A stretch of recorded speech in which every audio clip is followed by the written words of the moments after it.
Well, I would like to thank everyone for joining us very, very early this morning.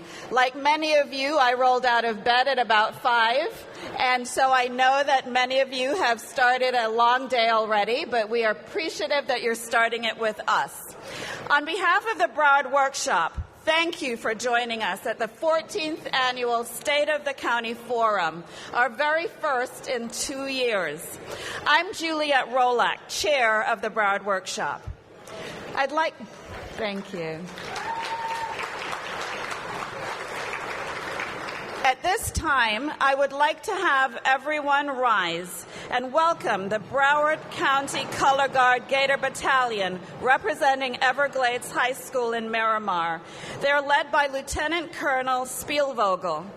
The Color Guard will present the national colors. This year, Command Sergeant Major Nazarino will lead us in the Pledge of Allegiance, and Josie Escobar of Everglades High School will sing the national anthem. Please give them your attention. Thank you. Color Guard, attention! Every colors.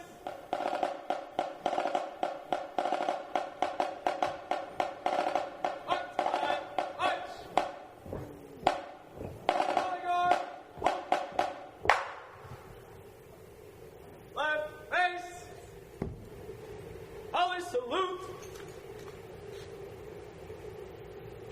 I pledge allegiance to the flag of the United States of America and to the republic for which it stands, one nation, under God, indivisible, with liberty and justice for all.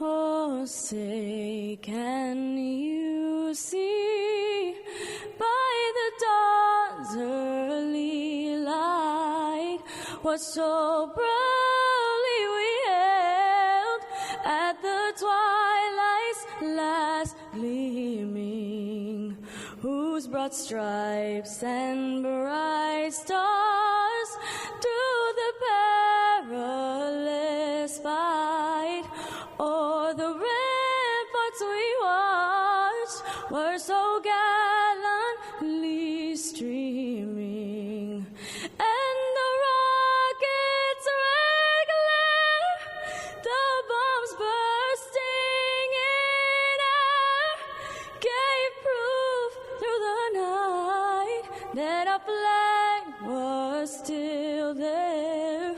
Oh, say, does that star-spangled banner yet waved o'er the land of the free and the home of the brave?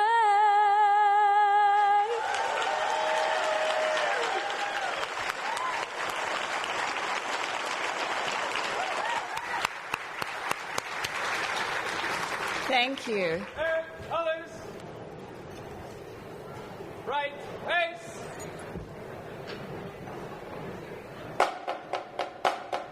Forward, march.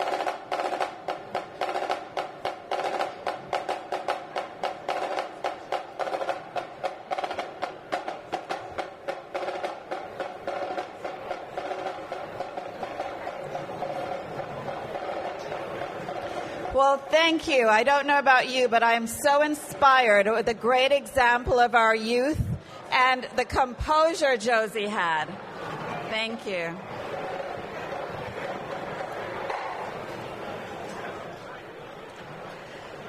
So a little bit about the workshop, and they say a picture paints 1,000 words.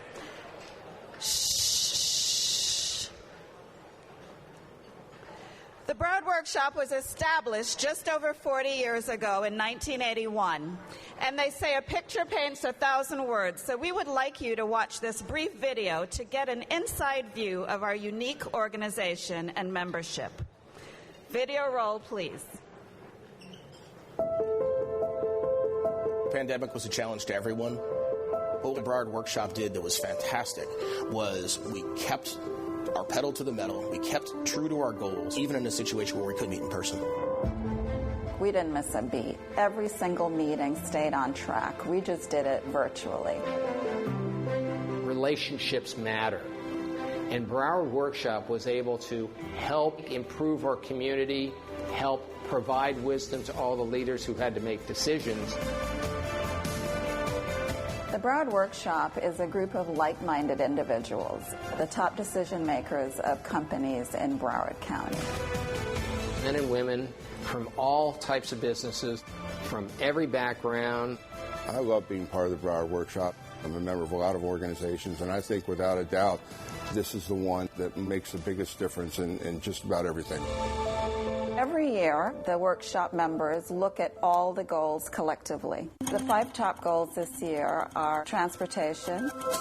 By bringing stakeholders together, building camaraderie, the crossing of the new river as it relates to commuter rail. We're laser focused on making it happen. We passed the surtax in 2018, and each year we have about a $350 to $375 million investment to make this community better. The other goal is education, to focus on Broward Up.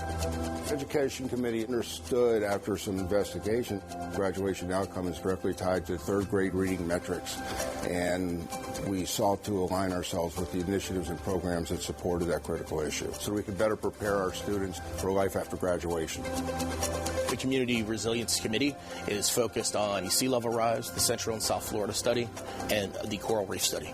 Representative Robin Bartleman pushed forward House Bill 513, which did give funding for the Central and South Florida study.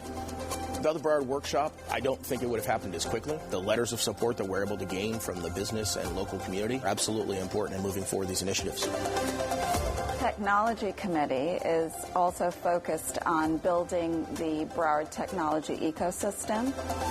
The last goal is that the urban core is working with the city and the county both toward getting Joint Government Center on track.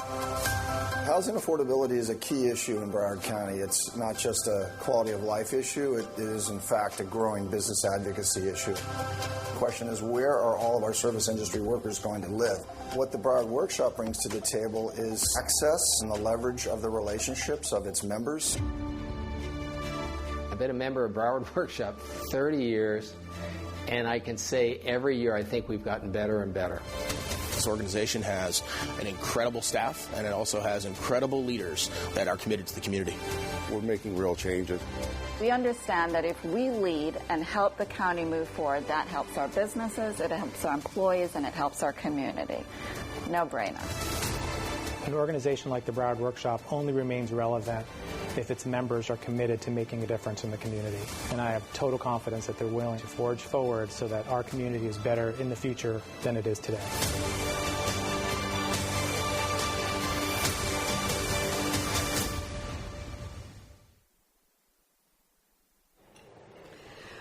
Well, thank you. I hope that you now have a little greater insight into who we are, what we do, and why we do what we do.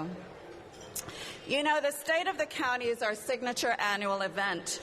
And we have hosted it here at the Signature Grand for several years. So I'd like to take a moment to thank one of our very own workshop members, Arlene Pecora, who's the CEO of Signature Grand, for the tremendous job that she and her team does to make this a very special event.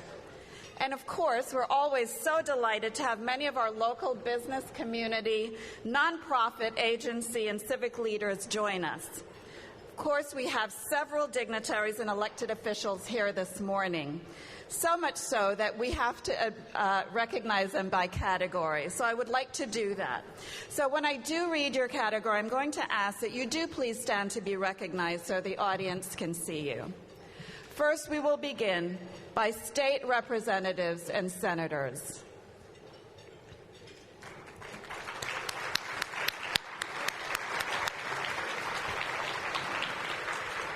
Mayor Michael Udine and the Broward County Commission and our County Administrator, Monica Sapero. City mayors, city commissioners, and city managers.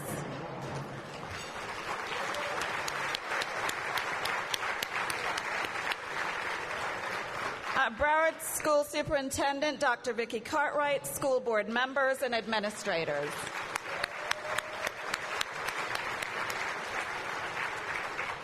Sheriff Gregory Toney, Broward Sheriff's Office, and local law enforcement leaders. Our constitutional officers,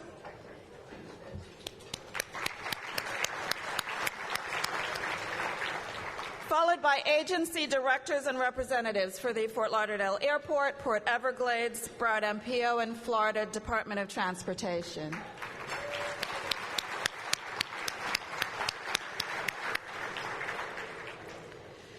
Finally, commissioners for both Memorial Healthcare and Broward Health. Those commissioners, please stand.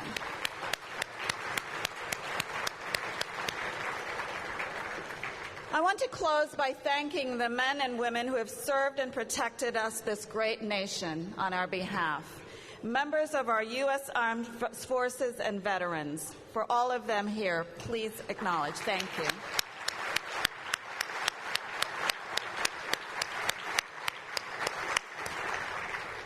And finally, my colleagues, the members of the Broward Workshop, without whom this wonderful event would not be possible each year. You continue to dedicate your time and talent and resources to make Broward County a great place to live, work, and play. Members, please stand and be recognized.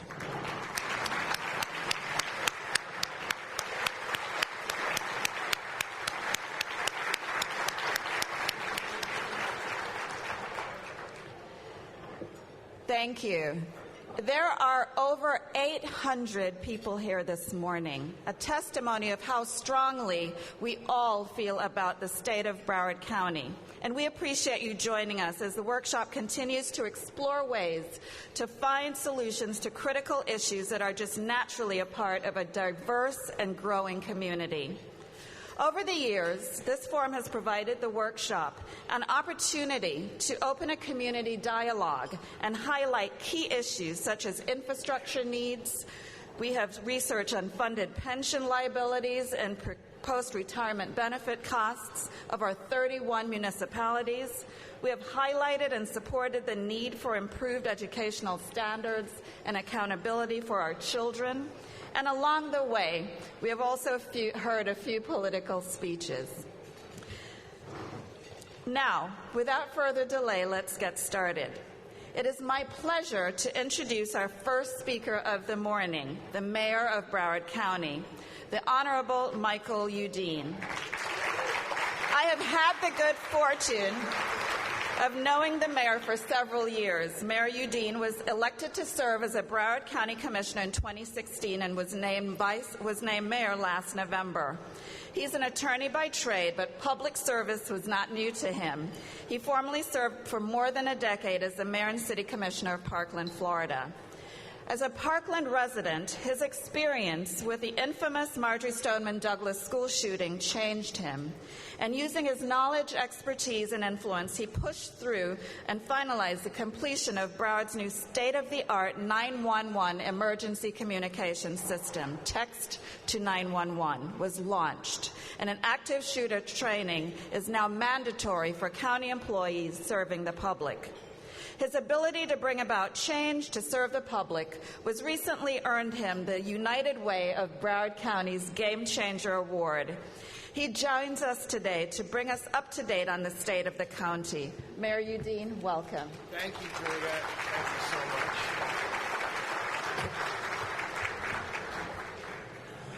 much. Thank you, Juliet. Hello, everyone. It is truly an honor to be with you here today as the mayor of Broward County. And I join you with many of my county commission members that I see here in the audience, who I work with day in and day out to make Broward County a better place. The annual State of the County is a time when we look back at the achievements and progress that we've made over the past year. It also lends us insight into where we are going in the future. And as everyone knows, our perspective on all that has changed over the last few years. The pandemic has taught us that the future is truly unpredictable, and even our best laid plans can go astray.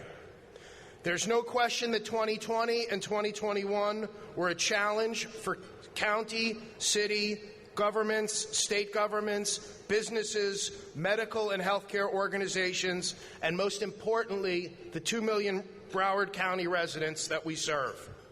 I do believe with confidence that Broward County is well on its way to recover at a fast pace, and we should be proud to note that the recovery of our county's economic engines has taken place in relatively short time and in short order. I think this speaks to our leadership, our resiliency. In other words, we're making a great comeback, and as Broward County residents, we should be proud of that. Our unemployment rate is 2.8%, the lowest it's been since January of 2020. Our fiscal year 2020 budget was $6.7 billion, with funding earmarked for affordable housing, the continuation of all county services, human rights initiatives, economic development, and the environment. The economic engines that we depend on for a strong economy are our port, our airport, and our everyone under the sun tourism department. Each negatively impacted by the pandemic and each recovering way beyond our expectations. Big things are happening at Port Everglades, and I mean big. Our port recently welcomed the largest cruise ship in the world, Royal Caribbean's International Wonder of the Seas. Yeah. Port Everglades is the third largest cruise port in the world, with nearly 4 million passengers annually. Another big announcement, Port Everglades completed an agreement with Disney Cruise Line to begin operating at Port Everglades in the fall of 2023. This agreement is for 15 years with a minimum guarantee of over 10 million guests. Plans for the terminal designs are in the works, and this is quite an accomplishment, and we acknowledge how desirable Port Everglades is, and with the addition of Disney, we truly are the happiest place on earth. The port is also one of our biggest cargo ports in the nation, and South Florida's hub for gasoline, petroleum, and jet fuel supplying our region's airports. Despite still operating in a COVID-19 environment, Port Everglades was able to rebuild and reach its target of more than 1 million 20-foot cargo containers in 2021, up over 10%. There are strong indicators that our port is moving forward, advancing projects and programs that will benefit our business partners and the community in years to come. We also have some great statistics about our airport. FLL carried more international passengers than Las Vegas, Minneapolis, Salt Lake City, Chicago Midway, Detroit, Tampa, and Nashville combined in 2021. Yeah. Give it up for the airport. Passenger traffic for April is projected to be at 90% of pre-pandemic levels. And interestingly enough, FDOT recently approved our airport's master plan that projects 52 million annual passengers by 2035. In the last few months alone, 4 new carriers are providing service nationally and internationally out of FLL. We're planning for the growth and new business travel. Billions of dollars have been spent and are being spent on new airport infrastructure and modernization. Bonds were successfully sold.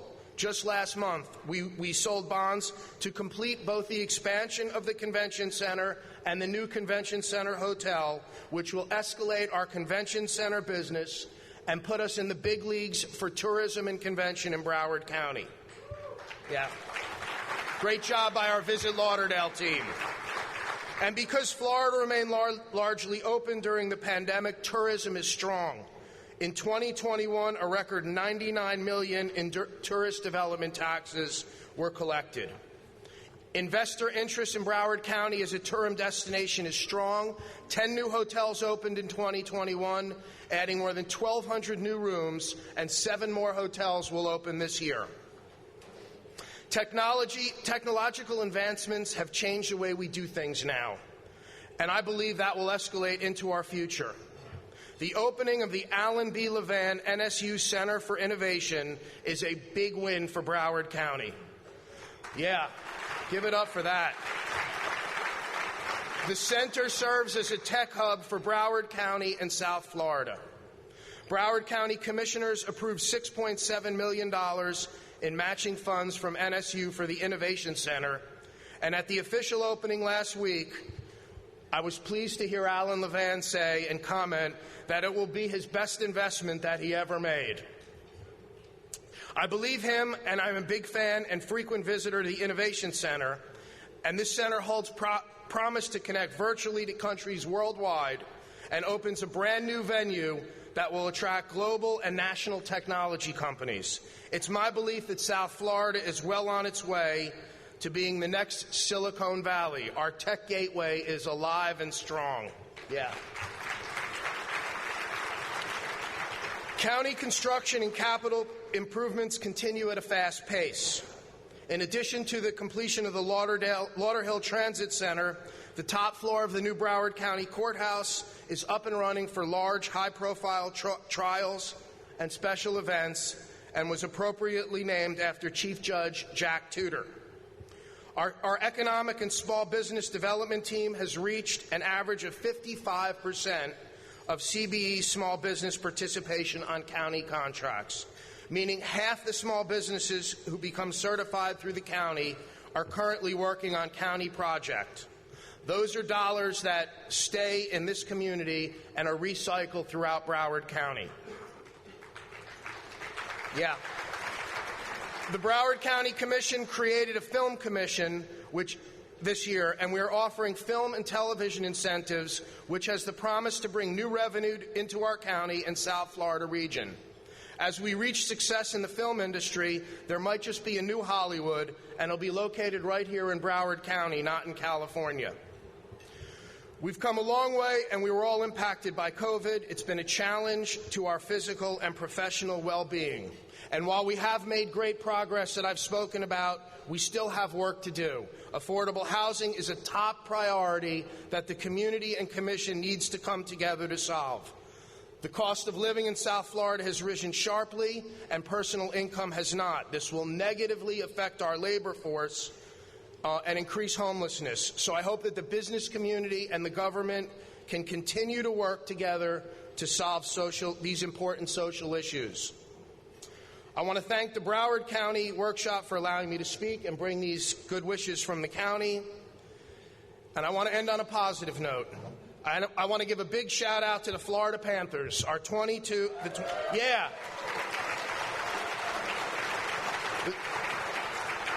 Our playoffs are here. Go Panthers. I know we have Matt Caldwell and his team in the room. We have them right where we want them. Our comeback Cats are one down. We'll get them. Let's bring home the Stanley Cup to Broward County. Thank you and enjoy your day.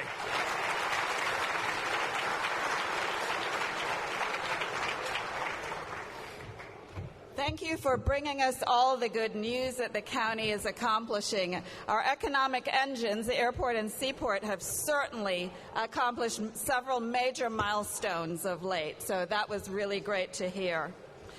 And so now we will move to Tony Carvajal, the Executive Vice President of Florida Tax Watch, who will provide the highly anticipated economic benchmarks presentation. He is always a favorite.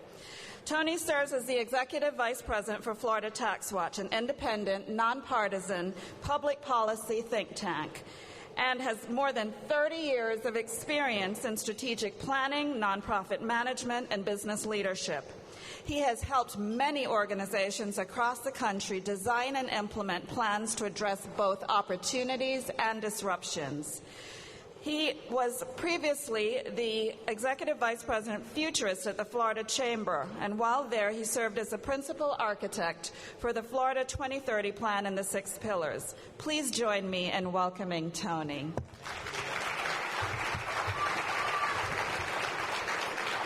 Thank you so much, Juliet, and Broward Workshop and all the dignitaries here. Greatly appreciate another opportunity to get up here. And I appreciate you setting the bar so high. I'm going to do my best to try and keep it going. If you can start the slides. As she mentioned, Florida Tax Watch is an independent, nonpartisan public policy research institute, and I said that all in one breath. We're chaired by Senator George Lemieux, and there are a number of trustees and partners in here. Thank you so much. And I thought I'd start with this because it is Star Wars Day. May the 4th be with you. Okay. So there's a lot of things that I want to highlight, and Florida Tax Watch covers a broad range of issues. I just want to put it right out front. We're not an anti-tax or an anti-government organization. As a matter of fact, we are a taxpayer advocate. What we want to make sure is that there's a return on investment. We use data, we use research, and not rhetoric to kind of guide our policies. I do want to highlight two things because they were mentioned already. You'll notice on the very top right-hand side of that screen, there is a report on Broward Up, the Aspen semifinalist school in the country, as well as quarterly, thanks to the Broward Community Foundation and support of Broward Workshop. We also review the bond oversight for the school, and Superintendent Cartwright, let me just say publicly, thank you for the support you and your team have been giving us in that report. You can find all of these on our website. This isn't a sales pitch. The reason this is up here is to let you know the one question I always get is, where can I get the slides? Well, they're already posted on any of the social media, so you can find them and you can get them. Let's jump into the numbers. Oops, went too far. Okay, so Florida is going gangbusters. I'm going to have to move this here so I can see this. 17 consecutive months of revenue over the estimates. And that includes after we've adjusted those estimates. Florida is growing, and that includes in dollars as well as in jobs. We've added 497,800 jobs over the last year. We are creating 1 out of every 8 jobs in the country. Our unemployment rate at the state level is 3.2%, but I do have to point out we have a lot of people looking for jobs, 339,000 people looking for work right now. Worse, we have 500,000 jobs looking for people. We've got to find a way to match these two together. What is it like in progress in Broward?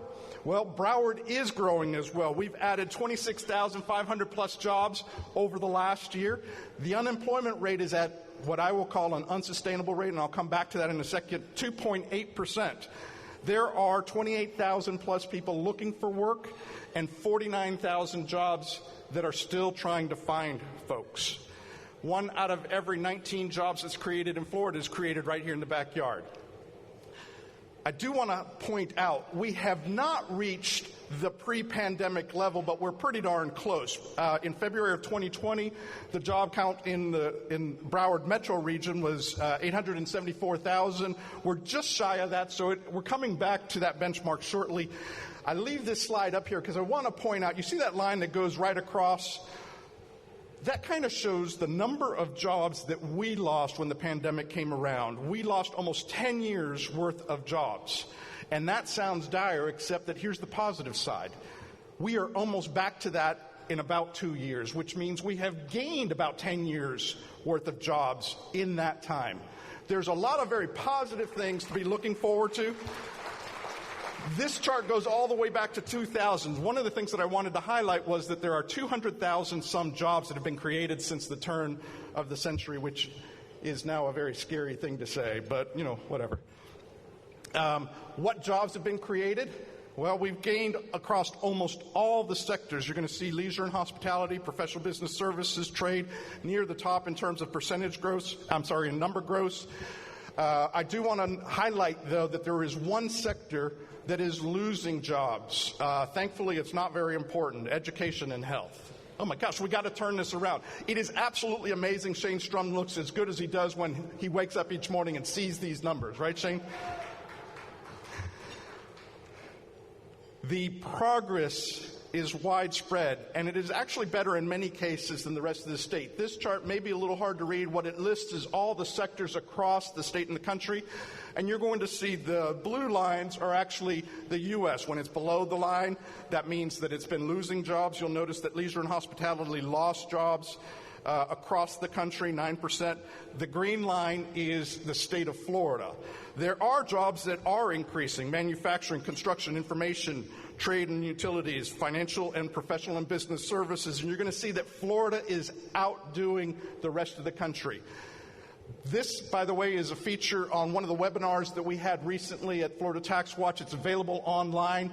If you want to hear actually the Department of Economic Opportunity talk about this, and there's another slide shortly, you'll be able to just log on at floridataxwatch.org and you can track some of this information. But I told you 2.8% is unsustainable. What that means is that we're really fully employed at this part. This is 3%, let's just say, is a normal number where people are transitioning between jobs. We've got a challenge. There's a lot of jobs that are still looking for people. And when you look at what is actually being sought after, the vast majority are full-time jobs. Now, there's some good things that are coming out of this.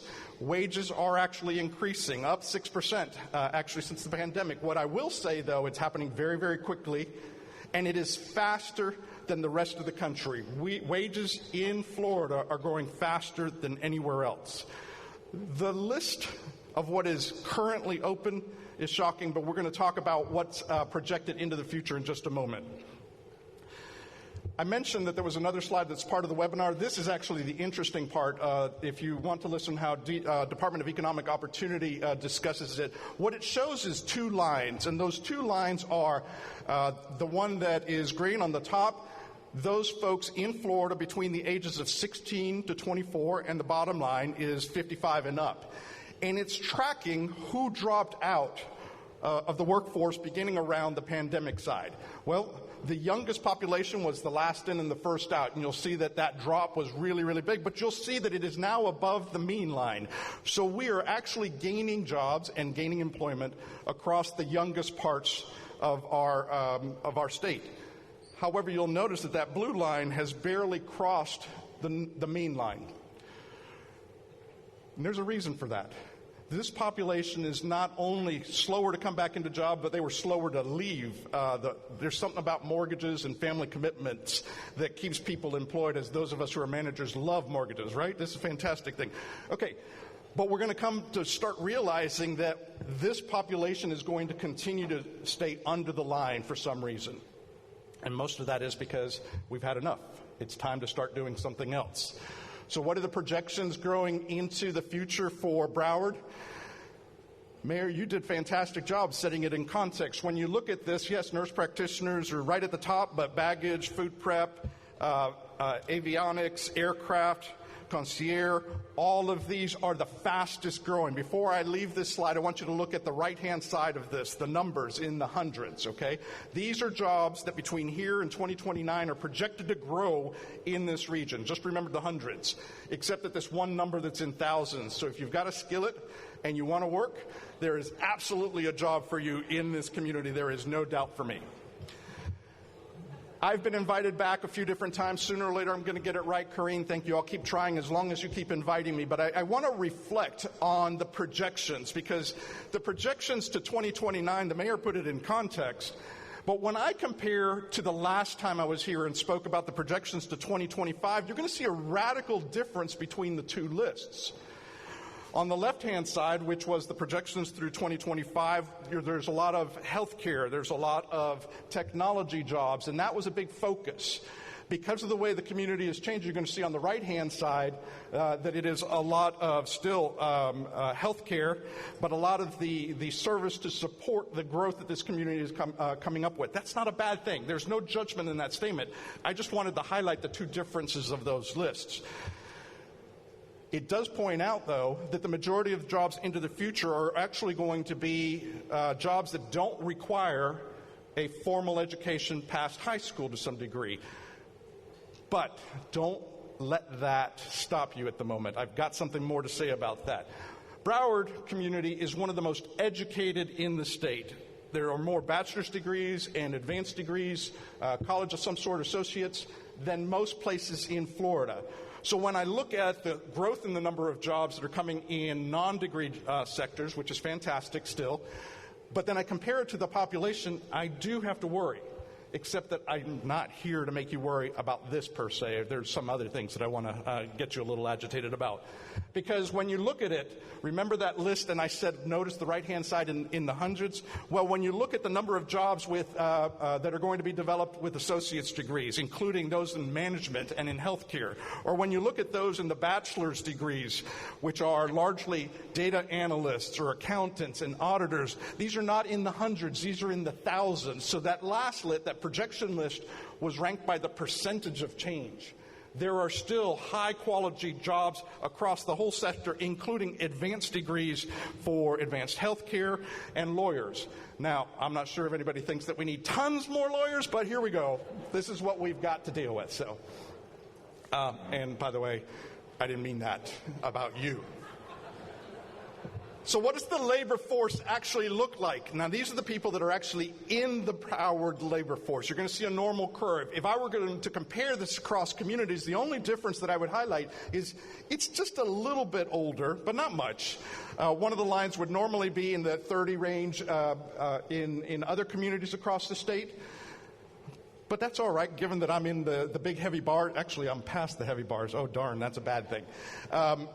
It's a normal distribution, but I told you that there are things that I want you to start worrying about, things that I want you to start thinking about. As we go into the rest of this conversation, these are about preparing for the future, about planning. And the first thing I want you to note is in this curve, today, there are 250,000 people that are probably not going to be in the workforce or will be exiting the workforce at some point over the next 10 to 20 years. What are we doing to replace them? How are we finding quality talent for the future of this jobs? Now, obviously, there's technology, there's productivity gains, there are changes in industries, but there's also attraction. So Broward County is in one of the top 10 growth across the state. Those darkly shaded items on the right-hand side indicate the communities, the counties that are growing. 81% of the growth in the state can be attributed to 10 counties. Our projection to 2030, not very far away, is that we're going to add 180,000 plus individuals into this state. What does that look like in a broader... Oh, actually, before I go to that chart, I do want to highlight something that I noticed that gives me pause. It may be data noise and things that may not be working right because the census was a little screwy for a little while. But I did notice that in a one-year data set difference, the population actually decreased by 0.7% in a one-year data.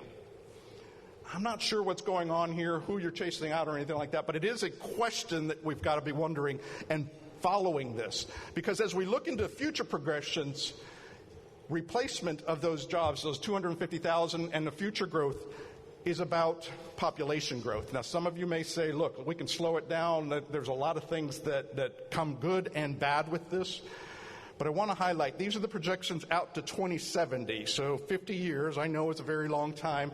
But this community, which is currently just shy of 2 million, is projected to grow to 2.7 million individuals. Now, in case you're saying, wow, we can't carry that many people, you're probably right from a technical capacity issue. Where are we going to put them? Where are the roads that we're going to do? What are the jobs?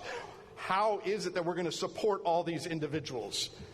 But you can't argue with me that the rate is impossible, because in 50 years ago, in 1972, we had 740,000 residents in this community.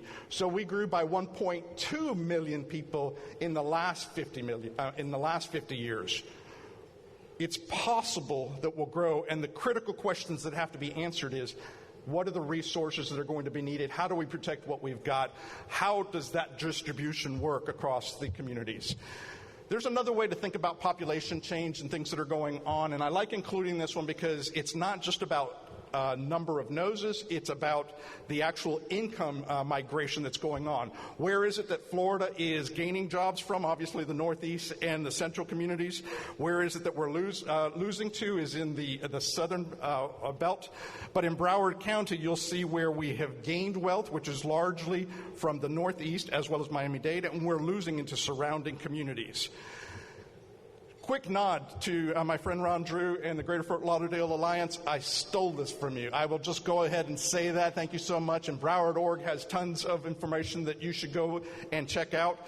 This is the distribution of the population, not in the workforce, but across the community. And one of the reasons I wanted to end with this slide is that when you divide it into thirds, you start wondering about the needs of each of these populations, from the talent development needs, which includes early learning, as well as the retirement services that we're going to provide for individuals. It's the schooling, the housing, the health, the transportation, the environmental impacts, the economic growth, the social programs, taxes, revenues, debt, services, everything across the county has multiple conversations going on. Thank goodness for the work that Broward Workshop is doing in bringing you all together and in focusing on the 5 goals. There's a lot of work to be done. We can end this conversation in despair, or we can end this with hope and piling on support to the community. Let's hope it's the latter. Juliet, thank you so much for the invitation, and I hope that I've provided you a little bit of positive context as we go forward.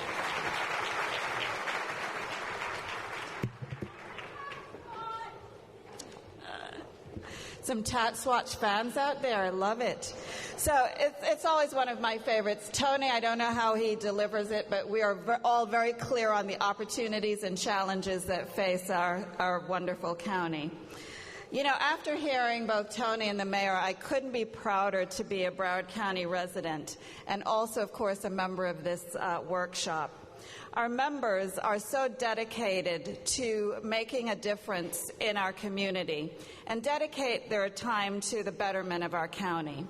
We're collaborative and bring business to work with the county, school district agencies, civic and economic organizations to move ideas forward and projects as well. I'd like to share some key successes accomplished and milestones reached with our community partners. First, in the area of affordable housing, the Urban Core Committee facilitated a community coalition of nonprofit government agencies to advocate for the establishment of the Broward County Affordable Housing Trust Fund, which resulted in the county investing $48 million for affordable housing. We'd like to personally celebrate and thank the Commission for being bold in this, because in their decision, they'll support nearly 2,500 low-wage residents, including about 300 seniors. Quite remarkable. You'll hear more about that shortly. Just some other quick highlights.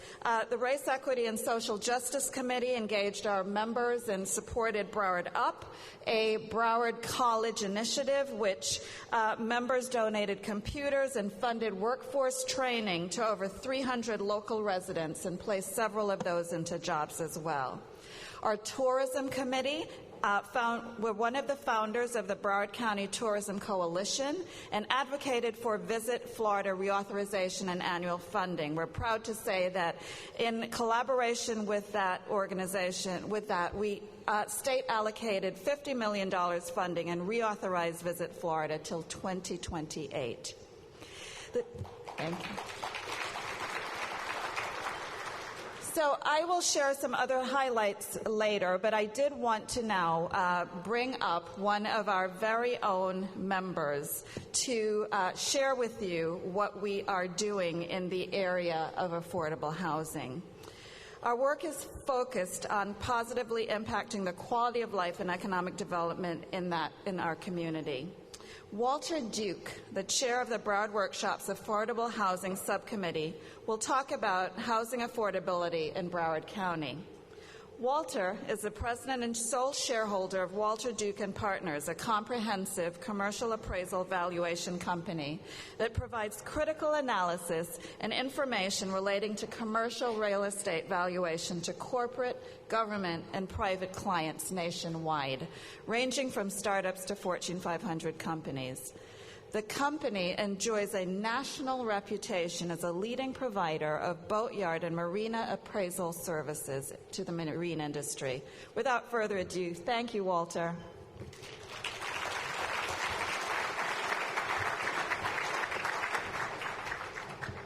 Good morning. Good morning, everybody. Thank you, Juliet, for that wonderful introduction. I appreciate that. One thing Juliet did not mention is I am a fully recovered politician, being the former mayor of Dania Beach.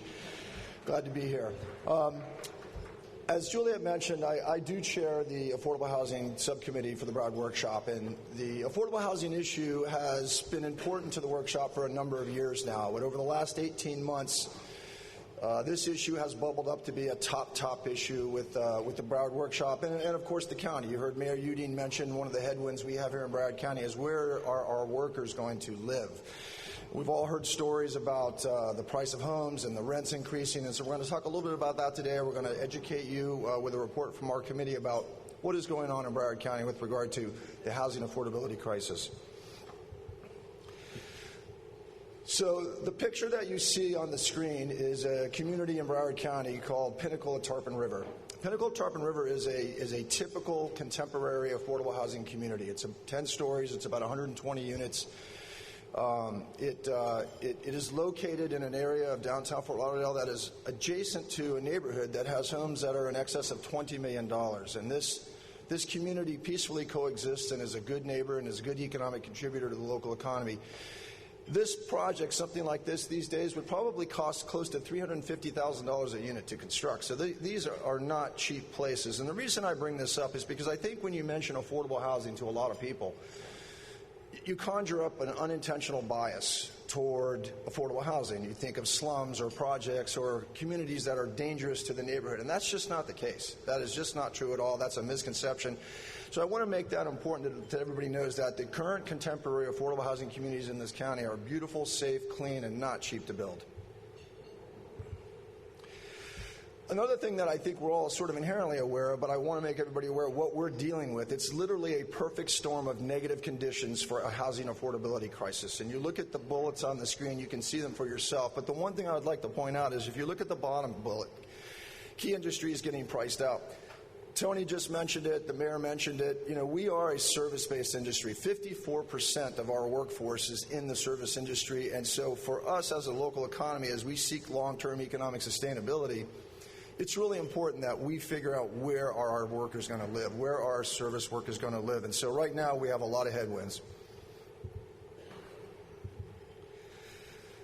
Another thing I want everybody to be aware of, this isn't hyperbole. We're not just saying we have a housing affordability crisis and we'll do better. We are literally ranked as the least affordable place to live in Florida.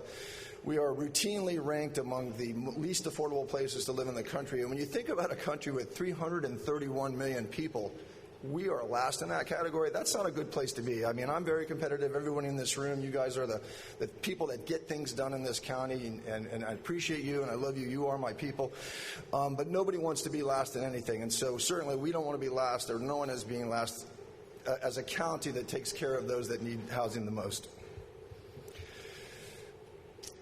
One of the headwinds that we just mentioned were rapidly increasing home prices and rapidly increasing rents. This past year alone, housing prices have gone up. The average price, $72,000 in Broward County. Now that's nearly double what the average low-wage worker works in our county. If you look at one of the bullets on the screen, you'll see that only 10% of our population right now can afford the average price house in this county. So you say, okay, well then we'll just rent. Well, guess what? We were number one in the country for rent increases, 57% rent increase in the Metro South Florida market. That is unbelievable. The average rent increase is about $7,000 last year, and we've all been impacted by that. Our parents maybe are priced out of their apartment. Our children are coming back home. Our employees are having increasingly difficult times, places to find to live. And so in Broward County, we really have a real situation on our hands. If you're a homeowner or you're a real estate investor, times are good. But if you're a service industry worker, you work at our hotels or you work in anywhere in the county, any of our big corporations, times are tough right now, and you're really having a tough time finding a place to live here in Broward. Listen, let's be honest. We really can't rely on Tallahassee to get this fixed. And this is nothing against our legislators. We appreciate you. We love your service, and we know you fight hard for us in Tallahassee. But the fact of the matter is, for the last 20 years, the legislator has swept over $2 billion of Sadowski funds that were to be intended for affordable housing that got swept into general funds. So we really can't rely anymore. We can't be the Charlie Brown anymore. We need to take matters into our own hands, much as we did last year with the tremendous leadership by our county for the gap financing. And I'd like to credit Russ Clennett for this comic. Russ, I love that. Thank you very much.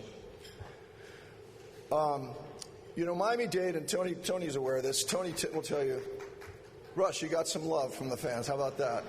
Everybody loves Snoopy. But we don't want to be Charlie Brown anymore. We just know that she's going to take that football away and we're going to fall down. So we're not going to depend on Tallahassee to get affordable housing fixed. We're going to take care of it right here. Tony will tell you that Broward County is number 2 in most categories economically with Dade County. And that's fine. This is the 15th biggest economy in the world, the state of Florida is, and you can see the tremendous numbers that Tony put up there. But when it comes to housing affordability and affordable housing, Miami is way ahead of us. I mean, and I think that's one of the reasons why when you talk to somebody like Tim Petrillo, who has 400 employees in the restaurant business, He says he doesn't have any trouble at all filling slots in Miami, but he can't find people to work in Broward. And I can't help but think that that has something to do with the fact that there are more affordable housing options in Miami-Dade County. In fact, right now in Miami-Dade County, there are 14,000 affordable housing units in the pipeline. Broward County, there's 2,000. And we're not that much smaller than Miami-Dade, so I think that's a gap that we need to fill. You know, the pandemic revealed a lot to us about our economic vulnerabilities, and the business community took notice. Affordable housing has always been a good quality of life issue and something that's important to our nonprofit, but it's becoming increasingly important to the business community. For instance, you know, we learned during the pandemic that our key drivers like tourism, hotels, hospitality, construction, our service industry are becoming increasingly at the mercy of a labor pool that's finding it harder and harder to find a place to live in Broward County. That's not a good thing. If we don't have, we can create jobs, but if we don't have any place for them to live, that's going to be a problem. I was talking with Heiko Dobekrow of CareerSource. He's also the GM of the wonderful historic Riverside Hotel in Fort Lauderdale. He said that right now there's a deficit in Broward County of 7,300 hotel service workers, restaurant workers that we can't fill, we can't find. Then you go to Stacy Ritter's wonderful Visit Florida website, and on that site it tells you there are 7,000 rooms in the pipeline, and there's typically about one employee per room. So we have a deficit of 7,300. We have 7,000 more hotels on the pipeline. Where are these 14,000 people going to live? I mean, right now we have a situation where hotel owners are literally working at the towel hut and handing out towels, and that's not a good situation for us to remain competitive in a business environment. I know Fran Esposito's here today, and she does a wonderful job as a homeless advocate. And Kathleen Cannon, United Way, fantastic organization. She's a tireless worker, and both of them will tell you, thank you. Both Fran and Kathleen will tell you that one of the best ways to combat homelessness is to produce a more robust pipeline of affordable housing. And this is something I wanted to bring to the attention of a lot of our city leaders and municipal leaders, and I know the business community is tuned into this, but the fact of the matter is that when you spend money on affordable housing, you're not really expending money, you really are investing. It's an investment. There are studies done by the state recently that show that for every dollar invested in affordable housing, there's a 40-cent return on that. I've done studies internally in my office that show that for a typical $5 million investment in a 100-unit community here in Broward, which is the typical size community, there's a 7-to-1 return on that investment, and it gets paid back in 3 years from the spending of the residents, from the construction. It's really a very positive economic event. And when you think about a 100-unit community where everyone in that community is not rent burdened, is not severely worried about how are they going to make their house payment, and they have money to spend, they're better consumers. They're better consumers in a local neighborhood. So I think that's something to keep in mind. If you have many communities where everyone that lives there has disposable income, they can buy bread, they can buy groceries, they can buy gas, things that you can't do if you're strapped. You know, our 255,000 Alice households in the county, 76% of them rank number one. Their number one worry is how I'm going to make my house payment, my housing costs. So this is a moment I'd like to give some credit, and Mayor Udine mentioned this, to our current county commission, and also Commissioner Sharif and Holness were in the last commission, who all unanimously supported this $47 million in gap funding. Let's give them a huge hand for that. Yeah, no, I mean, they really stepped up. They recognized that they got a sense of the importance of this issue, and that they were approached, as Juliet mentioned, by stakeholders from all across the county. And they stepped up big. The year before, the commitment was $5 million. So they went from $5 million to almost $50 million. And you can see in the red boxes what that resulted in. 9 new communities, over 1,000 units, 2,500 residents, low-wage residents will be served, 2,000 jobs will be created, including the construction. And, you know, this is a business issue, as I mentioned, $275 million in construction contracts. Think about all the jobs that are created. And, again, those people need places to live, so it's a circular issue that we need to solve here.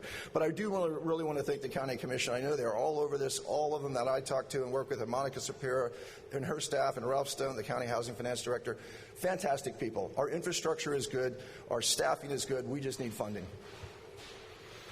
So in closing, I want to lay out a path forward, what I think is probably what we should be doing to put our tools in the tool chest. Number one, although, yes, we were funded $48 million last year. It was a one-time funding. We really need to work together, all of us, to figure out a dedicated funding source every year. Miami-Dade has a surtax, a dedicated annual surtax of $60 million a year in and year out. They can plan for it, they can leverage it, they can bond against it. It's really an amazing tool, and we need more of that. And you look to the north in Palm Beach County, they're getting ready to issue a $160 million bond for affordable housing. Orange County, a $168 million bond for affordable housing. Miami-Dade County, with all of their current tools in their tool chest, are getting ready to issue an additional $400 million bond, of which 25% will be geared specifically toward affordable housing. So I really think moving forward, I know that the county staff is working on this. I know collectively we all know this needs to get solved, but I think a dedicated funding source is going to be key moving forward. Number two, we need to continue to support the CRA sunsetting fees. Those numbers aren't real big right now. They're $5 or $6 million a year, but in 2028, they jump up to almost $30 million, and then they jump up again. We need to make sure to maintain, to nurture those funds, to make sure that they are allocated to affordable housing and they're not swept for any other use. Number three, and I speak mostly to our municipal leaders and our city managers, in addition to the county, we really need to work collectively to lower the headwinds and costs to bring affordable housing to fruition. That's rezoning, that's fees, that's permitting issues. We need to fast track that. We need to streamline that. We need to make it less expensive to build, therefore less expensive to rent. And then finally, density needs to be our friend. We need to embrace and increase density here. And nobody knows that better than Commissioner Geller, who put forth a land use amendment last year that incentivizes density along major transportation corridors. And I think that lays the groundwork for policy moving forward. And let's give Senator Geller a good hand for that. I really think he's onto something, and I've already seen that happen in action. So, in closing, in 2018, the Broward County voters were asked, do they want to support an affordable housing land trust? And it was passed 73%, overwhelmingly. Even before this current crisis, the voters of this county said, yes, this is important to us, this is an issue to us. And so I do believe there is the will out in the county for us to solve this problem. And I think collectively, if all of us together at the county leadership, city leadership, stakeholders, nonprofits, if we collectively work together and we take bold action right now, I think we'll be able to look back 10 or 20 or 30 years from now and say the action that we took now, the action that we took in 2022 and 2023 is going to make Broward County a more affordable place to live, a more economically sustainable place to live for future generations. Thank you much for your time.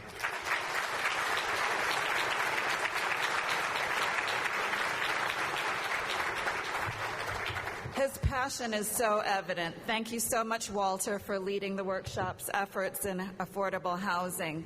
And, like you, I do not like to be last at anything, but sometimes you kind of need to have that wake-up call to do better.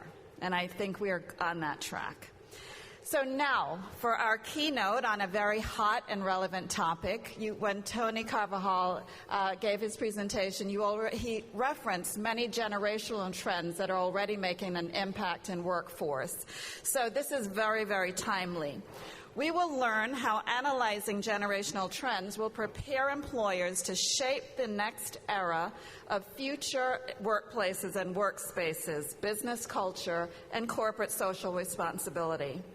To share her insights, we are fortunate to have a nationally acclaimed expert, Kim Lear. Kim is the founder of Inlay Insights, a research firm and think tank focused on demographic shifts and cultural evolution. Today, Kim will inform us about the generational trends shaping the future. She has keynoted for some of the most renowned companies in the world, receiving rave reviews from clients such as Disney, Deloitte, American Express, LinkedIn, and more.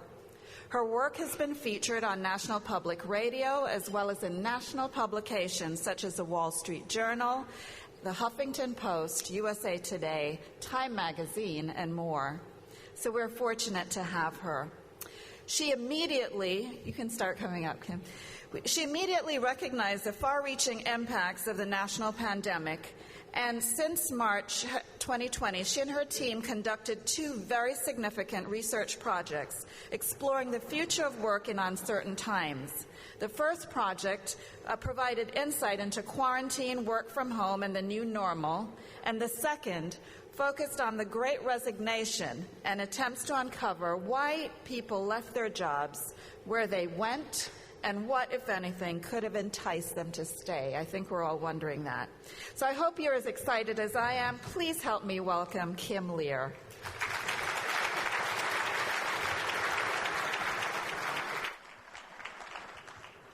Good morning, everyone. Thank you so much for having me.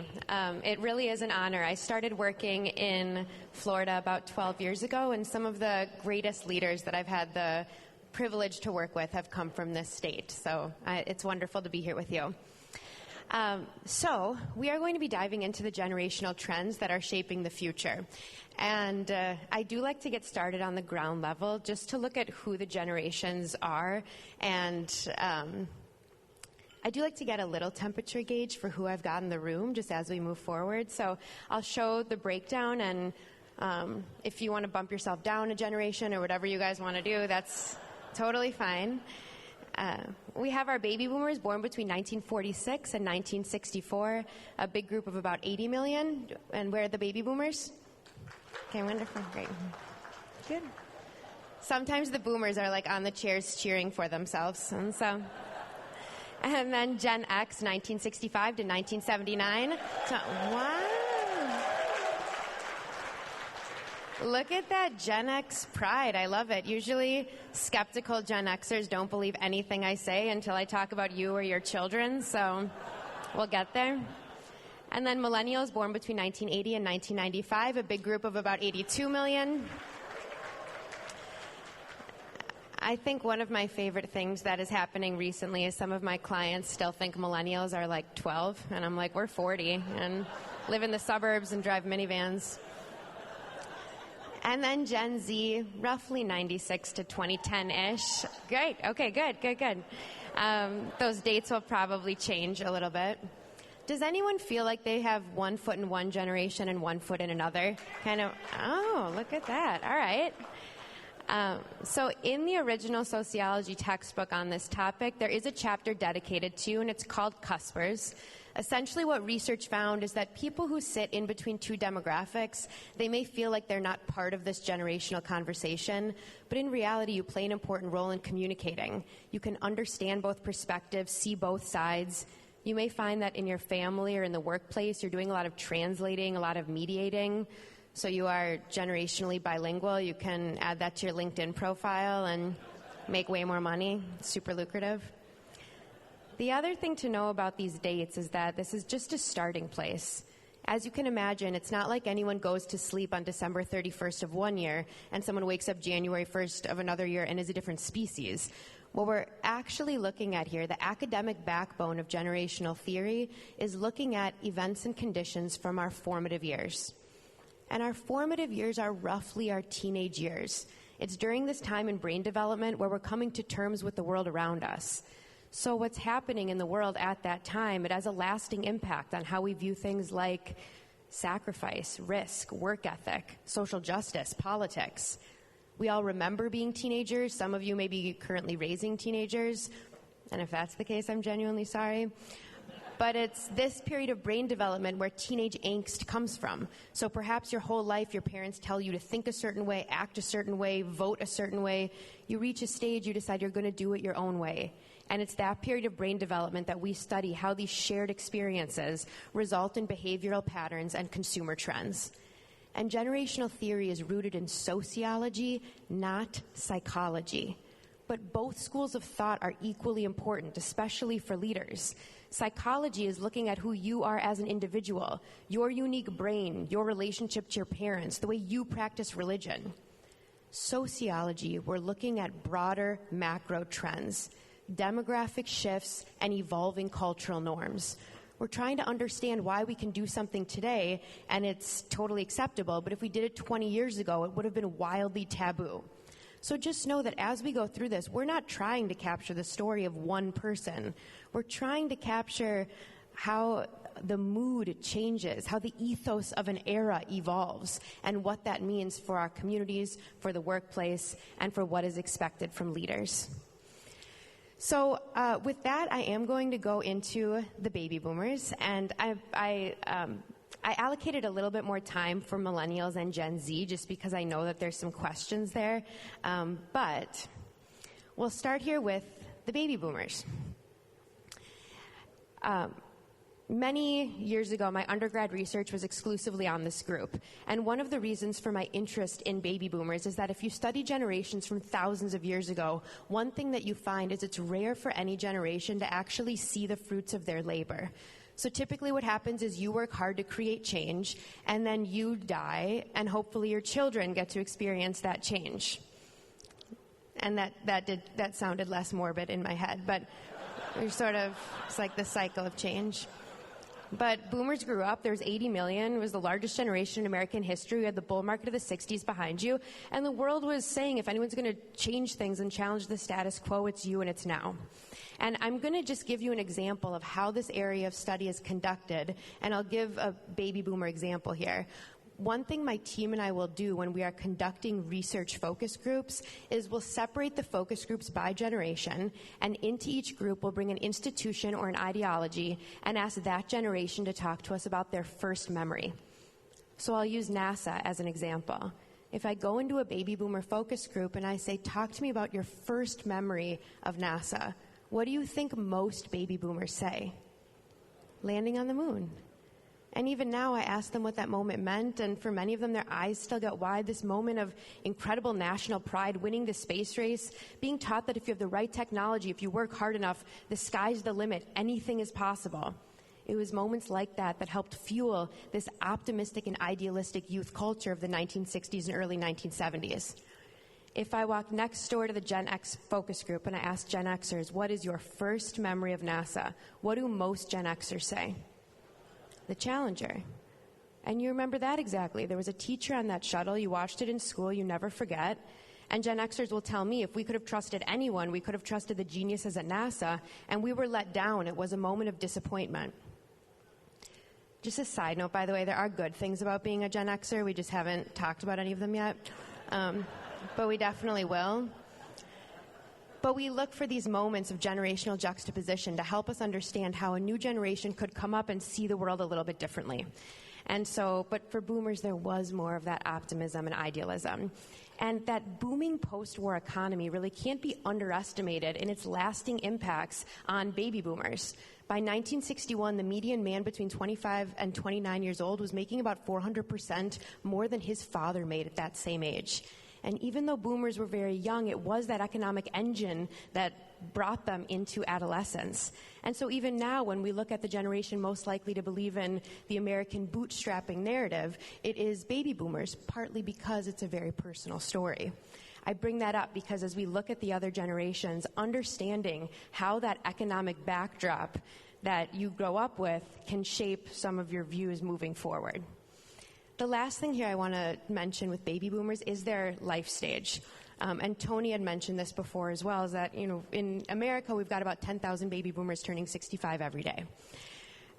One piece that I think is worth noting is in a lot of the narrative around the Great Resignation, it seems to be very focused on 22-year-olds walking out of barista jobs.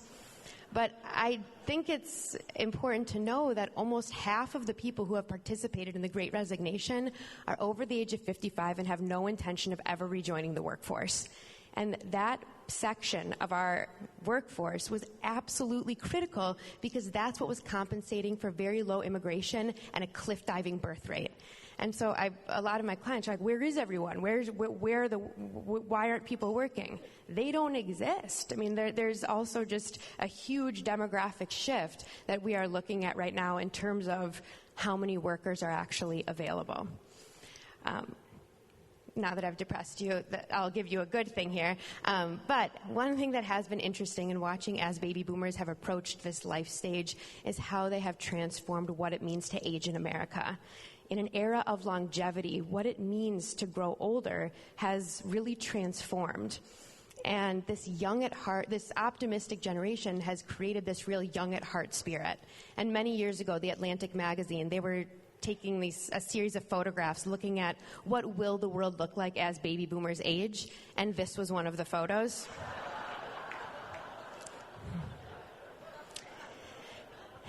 College towns beat coastal towns for best places to retire in 2018.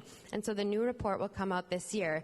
But, it used to be that maybe Fort Lauderdale was fighting with Palm Beach and things like that for these high-end retirement dollars.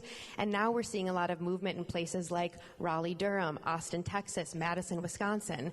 As retirees tell us, we want to be in places with more walkability, better food, better art, more access to higher education. Between 1990 and 2015, there was a 90% increase in education spending among the 50-plus demographic. When Oxford Economics ran this report, they took out money being spent on kids. And so I bring some of this up because we live in a really ageist country. And I see this in every industry I work in. I do a lot of work in healthcare. And you would think if one industry wasn't ageist, maybe it would be healthcare. But 93% of med school grads last year did not take one class in gerontology. And we live in an aging country. So we see this show up in a lot of different ways. But we were already seeing this generation really change the narrative around aging, and then we put a pandemic on top of it. In this pandemic time capsule that we created, 2,000 people through a quantitative study and 250 people through a qualitative study, some of our most inspiring stories came from older people who adopted technology very quickly, some tools that they had not used before. A large portion of this population is still very active in the workforce, and they wanted to still see their friends and their kids and their grandkids and things like that. When we saw how they were spending money, right, much more money being spent online and through their phones very quickly. I had the privilege of working with AARP as they were transforming their marketing messaging, and I'll show you this commercial of how AARP now speaks to this young at heart generation as they go through this time of transformation.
If you look up this hashtag Disrupt Aging on social media, you'll see that there are thousands of people who have uploaded their own stories of encore careers, unconventional retirements, and it's an interesting place just to follow the story of how aging has changed.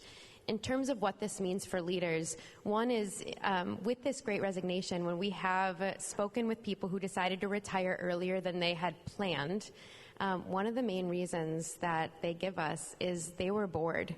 And I think something that happens in the workplace, especially because of some of this ageism and these ideas that we have that are really outdated, that when something really interesting or innovative comes to the desk of leaders, they're kind of quick to give that project to a younger person. And the reality is that we have a huge portion of our workforce where they have the institutional knowledge and the wisdom and also the hunger to innovate and to change. And so I think getting some of those ageist ideas out of the way because they're no longer reflective of reality. And we see this in how boomers spend money. I mean, the number one purchaser of the Apple iWatch was boomers. And one reason is you guys have more money than the rest of us. But also a genuine interest in what is new and the latest and greatest. And so even when we talk about how to speak to the marketplace, these tech-empowered elders will end up transforming our marketplace as well. With that, I will go into Gen X. Yeah. Do you guys remember MTV? I heard MTV used to play music videos, so that must have been an amazing time. Do any of you remember Jenny's phone number?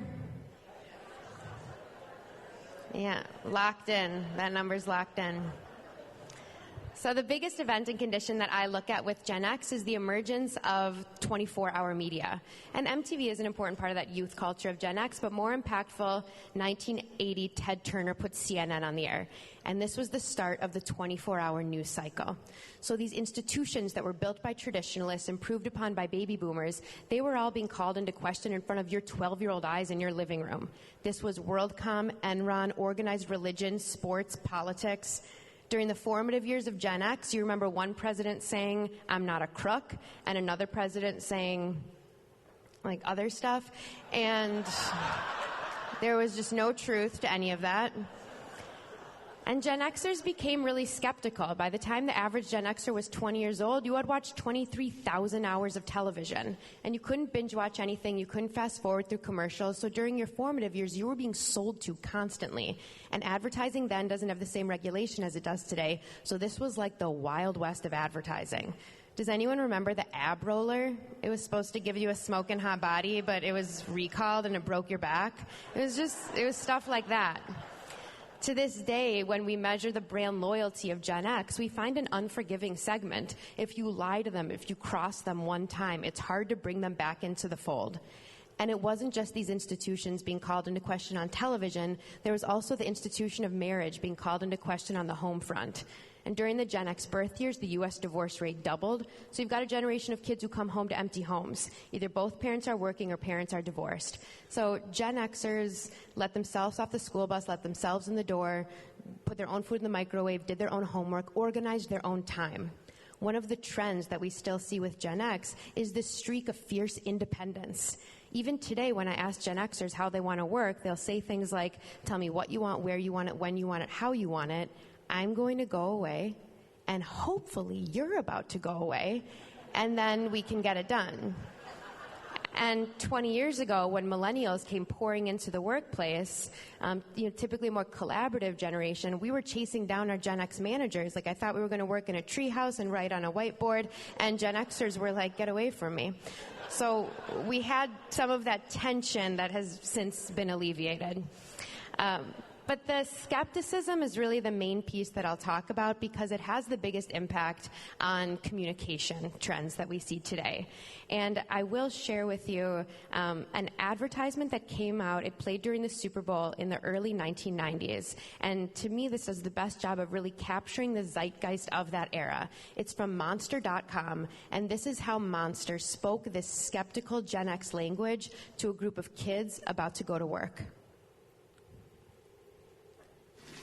When I grow up, I want to file all day. I want to claw my way up to middle management. Be replaced on a whim. I want to have a brown nose. I want to be a yes man. Yes woman. Yes, sir. Coming, sir. Anything for a raise, sir. When I grow up, I want to be underappreciated. Be paid less for doing the same job. I want to be forced into early retirement.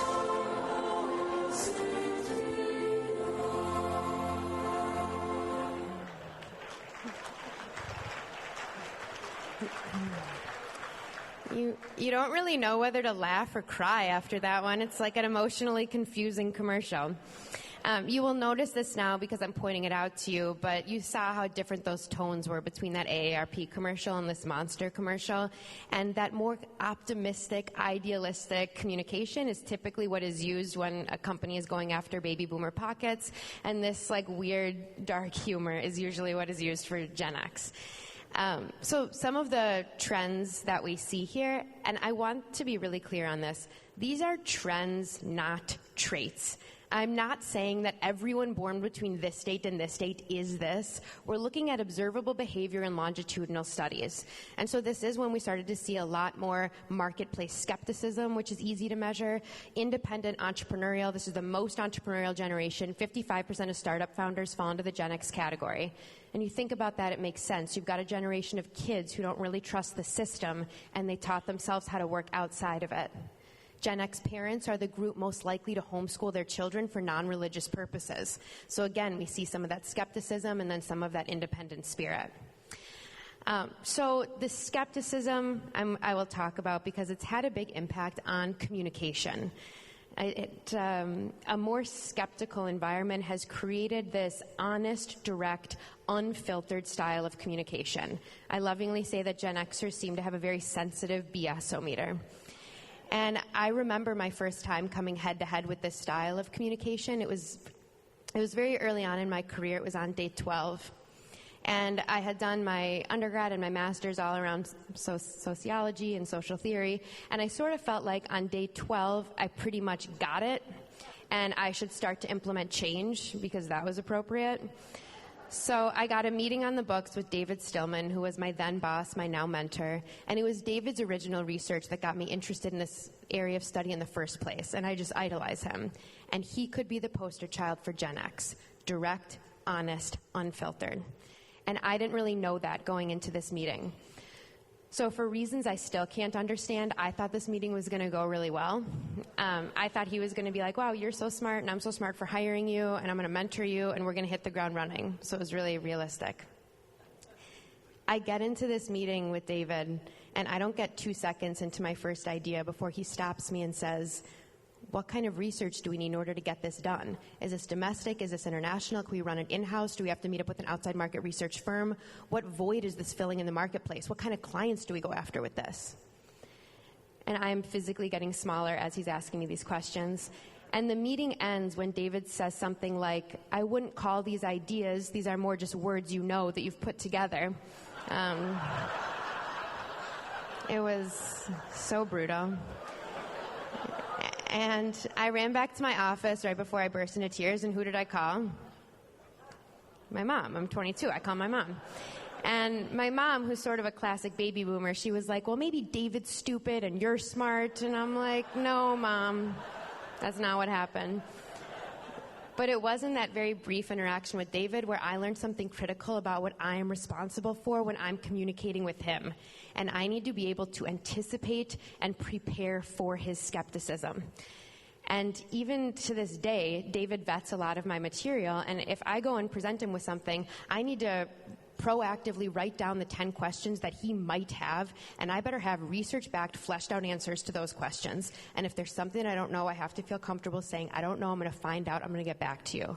But once I stopped taking that communication style so personally, once I stopped getting so defensive, it became my most productive working relationship because no one vets my material with a more precise eye than David, but I needed to be open to that type of feedback. And I bring this up because we have been talking about generations in the workplace for so long now, and a lot of the conversations are not productive, partly because they typically are very youth-centric, and it is about how does everybody change in order to accommodate these new 22-year-olds. And what we have learned is that everybody has to bend a little bit. And so if David resonated with you, you're rude, but also thinking about how do you train your people to best manage you, right? How do you how can you be able to articulate the type of communication that you are most responsive to, and then arm your people to be prepared in that way? And I bring this up because so many good ideas fall through the cracks because of these communication issues. And you'll have young people, brilliant young people, where they just don't necessarily understand the nuances of how to get people on their side, how to appropriately vet their ideas before putting it on the desks of leaders. And that is the job of leaders, is to teach people how to do those things so that these good ideas can rise to the top. The last thing that I want to talk about here is their life stage. Every generation of middle-aged Americans since 1980 has been referred to as the sandwich generation, and it's referring to the stage where you're caring for aging parents on one side and school-aged children on the other. Take the pandemic out of it, and I already felt that Gen Xers were in a particularly precarious situation with this life stage. The illnesses ailing their parents are chronic, long-lasting, time-consuming, and very expensive.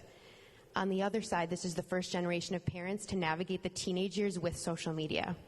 Then you put a pandemic on top of it. You've got elder vulnerability and childcare disruptions. This is also the group that's in the midst of their prime earning years.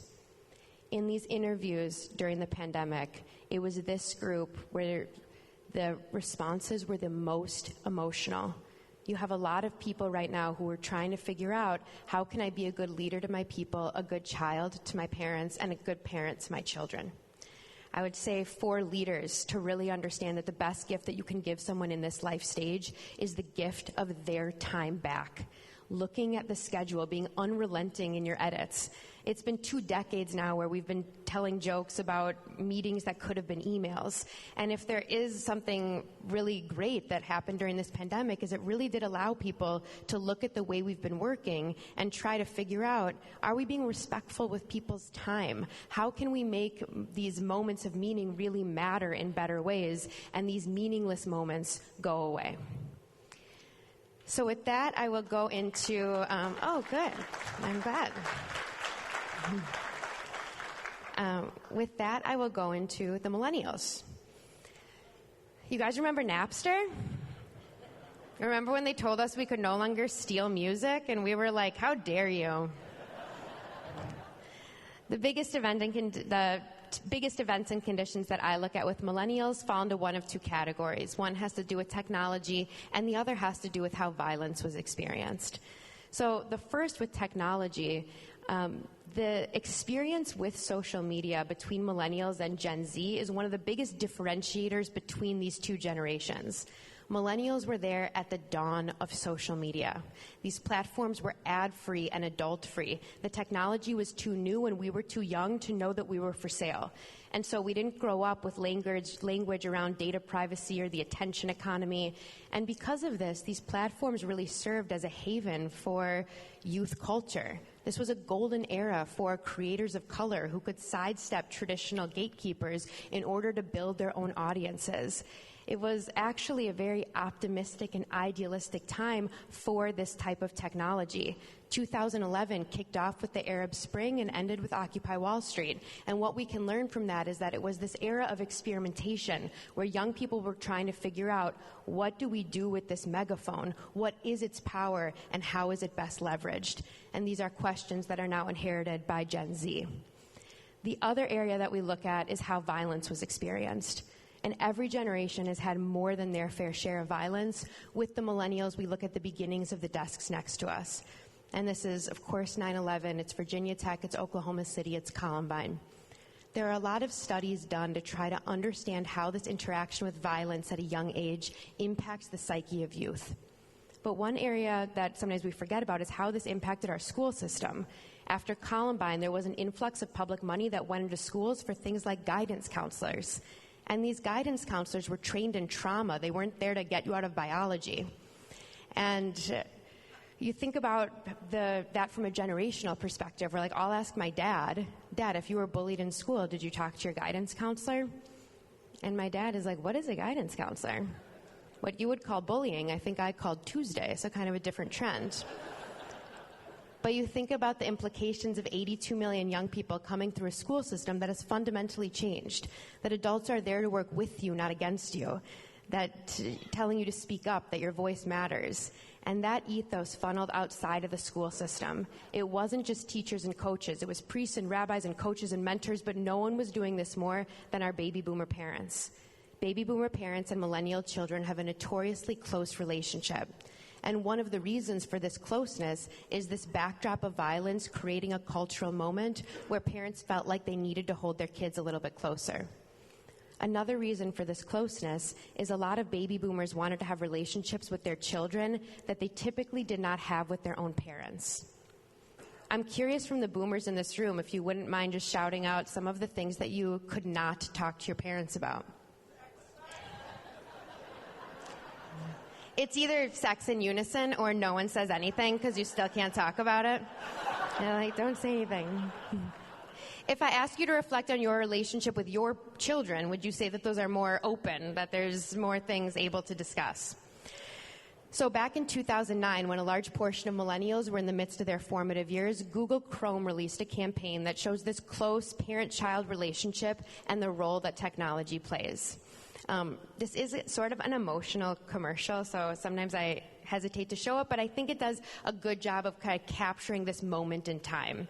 And so this is how Google depicts the relationship.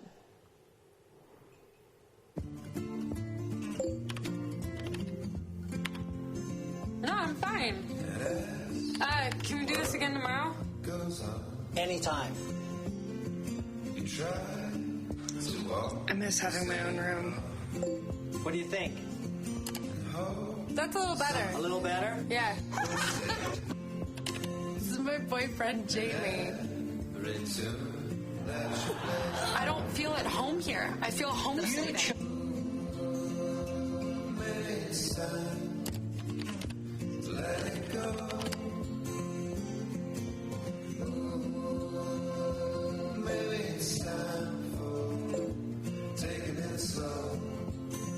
Love you.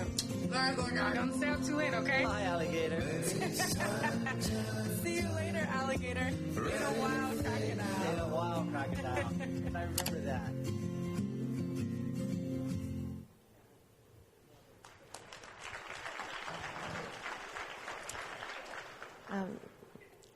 The generational response to this commercial is always kind of interesting because a lot of times there are a lot of boomers and millennials who will find it emotional, and there's always a handful of Gen Xers who are like, that seems like a very codependent relationship, and I'm like, okay. But I think that this does kind of bring us back to that kind of 2009 era of the internet, and even that statement, the web, it's what you make of it, where now that sophisticated algorithms and even our understanding of the internet and social media, it's transformed so much that now people kind of feel like actually the web is sort of whatever they make of it, and we're just all along for this very dysfunctional ride. So you see how kind of the conversation changes. As a result of these different events and conditions, of course, we see a generation show up with some different trends. Collaborative, social media at its core is a collaborative technology. The collaborative family structures of the 1980s really transformed American families. We shifted from a culture where children should be seen and not heard to a culture that put a premium on youth voices. I do work in K through 12 facilities. It was during the formative years of millennials where we shifted from traditional lecture styles to sitting in groups of 4. And the reason for that is the reigning research at the time said that if you put kids together in this configuration, they'll have better conflict resolution skills, be better collaborators, and in many ways that's what we found. Empowered, networked, risk-averse. Risk aversion is measured by entrepreneurial rates, which are low, and investment patterns, which are overly cautious based on age. In search of meaning, the one comment I'll say here, because I think it can actually inform us on our current moment, is that when millennials entered the workforce in the early 2000s, there was a lot of this frustration with senior leaders that I spoke with, where they would say things like, when I came into the world of work, I put my head down and I did the work until I ascended into a role where I had more meaning. And now all of a sudden, I've got 22-year-olds walking in the door and they want to understand why they matter to this company and why this company matters to the world. And it kind of fueled some of that conversation on entitlement. But something that we have learned is this idea of mortality salience, which is that when large groups of people face illness or death, it causes this moment of kind of communal introspection of people saying, am I doing what I want to be doing? And it's important to note that millennials poured into the workforce during that post-haze of 9/11, which was a moment of mortality salience. And so that can give us an understanding of how that idea of meaning came into the workplace. I have just a couple more things here. I also know that we're coming up on time, and I know you're all busy. If you need to leave, please do. I will not be offended. The last thing here that I just want to touch on with millennials is these family structures. And I'm going to specifically address the rise of dual income households and egalitarian marriages. Just a couple of disclaimers here. The secondary research currently available to me is primarily on heterosexual couples, but I recognize that there are many different ways to create a family. Also, I'm specifically looking at homes with two parents in the household, but it is worth noting that America has more children growing up in single-parent households than anywhere else in the world. So again, when we think about the future of affordable housing, and when we think about the future of affordable childcare, that's really at the center of what it's going to take in the future to create strong communities. But this rise of dual income households. In 1960, about 25% of households were dual income, and by 2018, that was 66% of households. And I use a picture of Jay-Z and Beyonce just because I feel like we can all relate to that type of earning power. And I bring this up for two reasons. One is that the Great Resignation would not be possible without this rise of dual income households. And in the interviews that we've done, there are a lot of couples where they're just pulling up their benefits, and whoever has better benefits keeps their job, and whoever has worse benefits can go and look for something else. And so that's part of what is fueling this movement right now. But another reason I bring this up is that as women started contributing more financially to the home front, men started contributing more domestically. So in 1965, fathers spent about 6.5 hours per week on household work and childcare, and by 2018, that was 18 hours per week. I think my favorite thing that ever happened in a presentation is I showed this slide, and a woman yelled out, "Well, is this self-reported?" And this isn't in any way to say that one generation of fathers was bad and this one is good. It's just the social construction of fatherhood changes the same way the social construction of everything changes.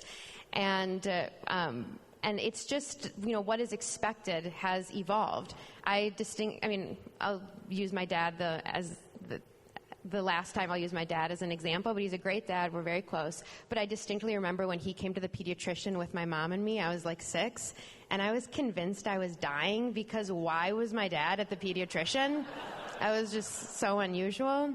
And so we see how this has shifted. In 2016, when millions of millennials started having kids, Dove, for the first time, started advertising to men, and they aired an ad during the 2016 Super Bowl, and this is how Dove tried to reach a new generation of young fathers. Daddy?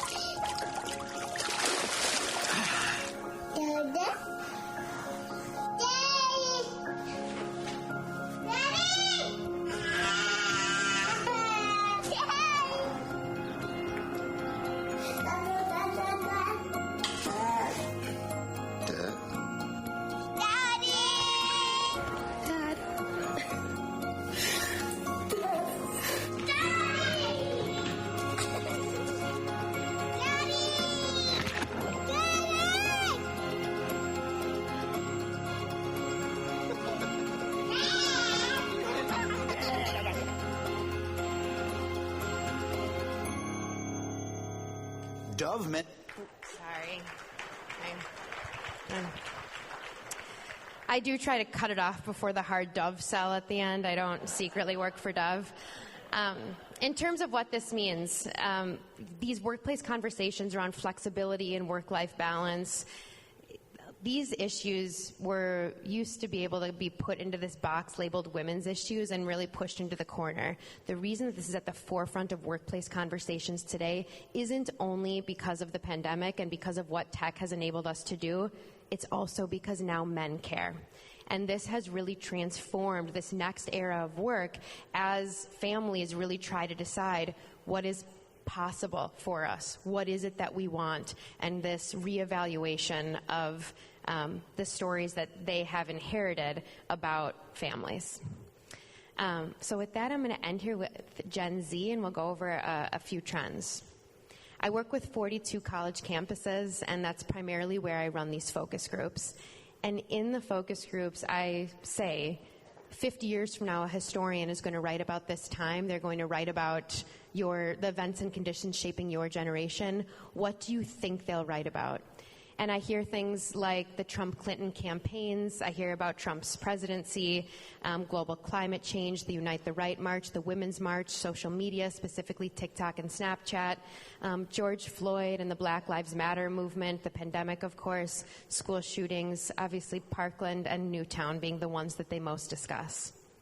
Part of my job is to capture from people, thousands of people, about the events and conditions that they feel are shaping their generation. And part of my job is to explore glaring omissions. I would say the glaring omission for Gen Z is growing up with the backdrop of growing inequality. A fish doesn't know it's in water. But it's hard to really understand modern parenting strategies or this high-stakes adolescence without really understanding some of the economic anxiety that underlies many of these trends. A few things that to note is, one, this close parent-child relationship. So even before the pandemic, this relationship between Gen X parents and their Gen Z kids was heavily studied because they really have this friendship-like dynamic. One study found that about 70% of teenagers say their parents are their best friends. And I love talking to Gen Xers about that because the Gen Xers are like, no thanks.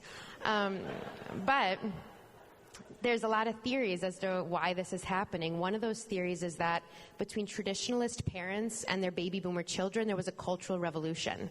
Between baby boomer parents and their millennial children, although close, there was a technological revolution. But between Gen X parents and their Gen Z kids, there wasn't an upheaval of that magnitude. So I'll be in focus groups with moms in their 40s, and if you're a mom in your 40s and have teenage daughters, sometimes the clothes you wear are not that different, the music you listen to, the shows you watch. So for the first time, we have these parent-child relationships where they have the same cultural touch points. This has really shaped recruitment in the workplace right now, because recruitment is essentially a sales job, and all sales at this point are intergenerational. And a lot of these young candidates are heavily influenced by their number one influencers, who are typically mom and dad. So even just thinking about in recruitment material, making sure that what is being addressed are not only things that are important to the candidate, things like, competitive compensation and learning and development opportunities, career trajectory, PTO time, but also things that their parents will be asking them, like what is the dental plan and what is the 401k matching program, things like that, in order to bring them on. The other piece, in terms of diversity, about 76% of baby boomers are white, and for Gen Z, that's about 50%. So again, when we look at the future of communities, the future of work, just the numerical reality is communities and organizations that are not genuinely inclusive cannot compete with the ones that are. And because Gen Z is a smaller generation, there is this war for talent. It's a talent demand economy, and so that is really critical. We also see that young women are now the majority of PhD holders, graduate degree holders, undergrad students. 70% of high school valedictorians are young girls, and so we start to see a little bit of a shift there as well. The two last pieces that I want to talk about is one being the well-being revolution, which is the new science of mind-body connections and mainstream therapeutic language. There are a lot of different ways that we can study how health and wellness is talked about over time. One of the things that we look at is the messaging that comes from the White House and the Ad Council at different times. So some of you may remember Nancy Reagan's Just Say No campaign. For millennials, there was This Is Your Brain on Drugs. Love that it ended with any questions, because I feel like we were like, yeah, we do have some questions here. This new generation coming in grew up with the backdrop of Michelle Obama's Just Move campaign. And this was really focused on nourishment, movement, mindfulness, and this entered kindergarten classrooms. And so just the conversation had really changed. And between 2010 and 2020, more than a dozen documentaries were released about the dangers of factory farming, the dangers of sugar. Sitting became the new smoking. And this idea that if you don't make time for wellness, you'll be forced to make time for illness became a modern mantra. And then you put a pandemic on top of it that put a spotlight on pre-existing conditions. And this trend really accelerated. This has so many impacts on the future of communities and work, but one of the ways in which the workplace has really changed is an introduction of therapeutic language into mainstream conversation. So when we hear words like toxic and burnout and gaslighting, this type of language, this was therapeutic language that has now shifted our vocabulary about how we can describe workplace environments.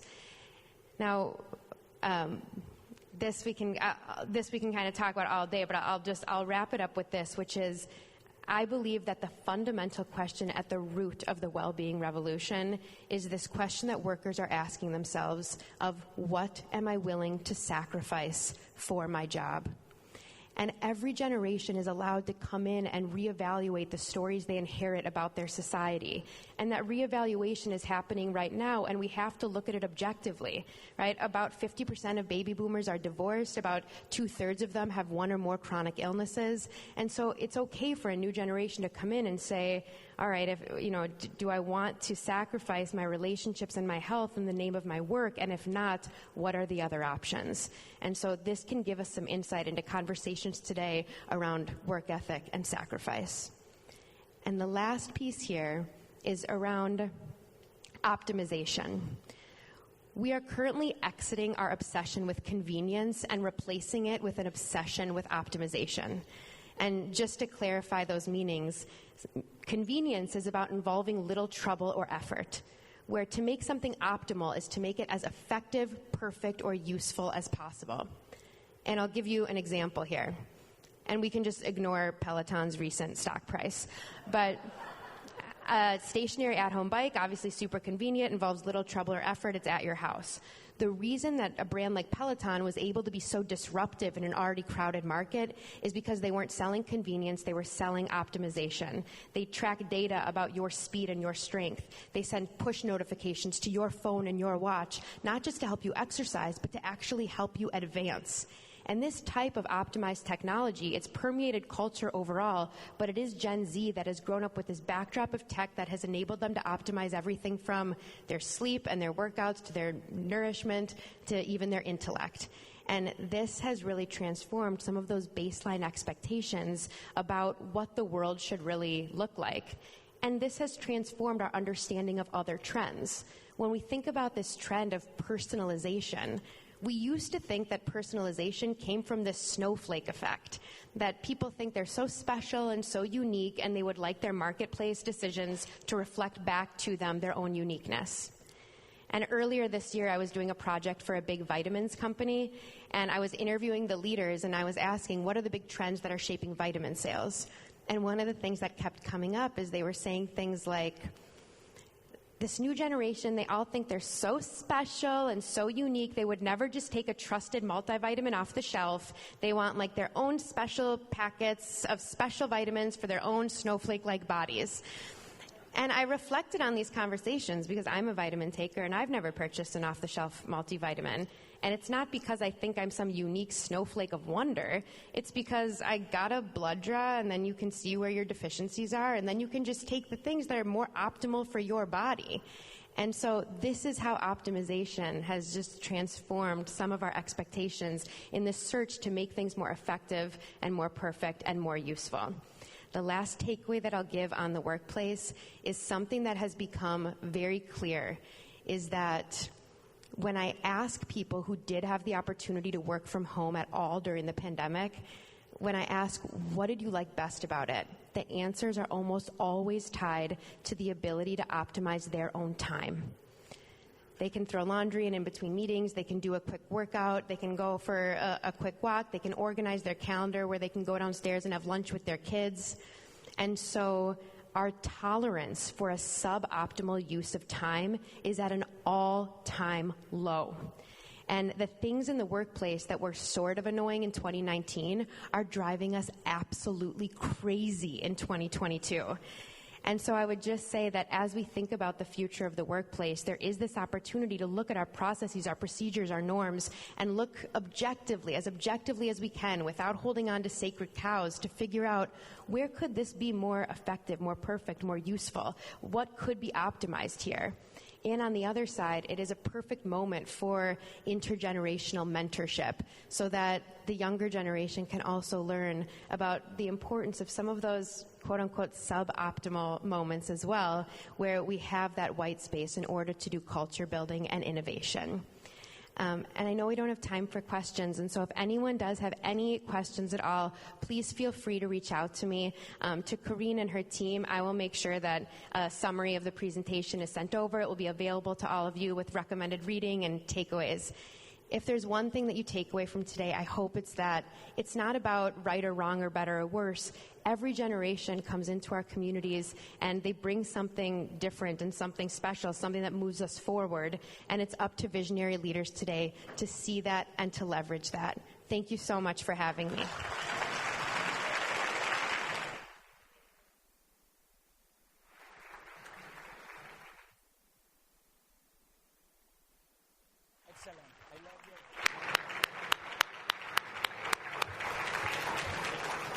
So thank you, Kim. What a way to close our program. That was very provocative information, and I learned that I am a cusper. And really want to make sure that we give thanks to the program committee to putting today to get together today's amazing program, as well as our wonderful speakers today.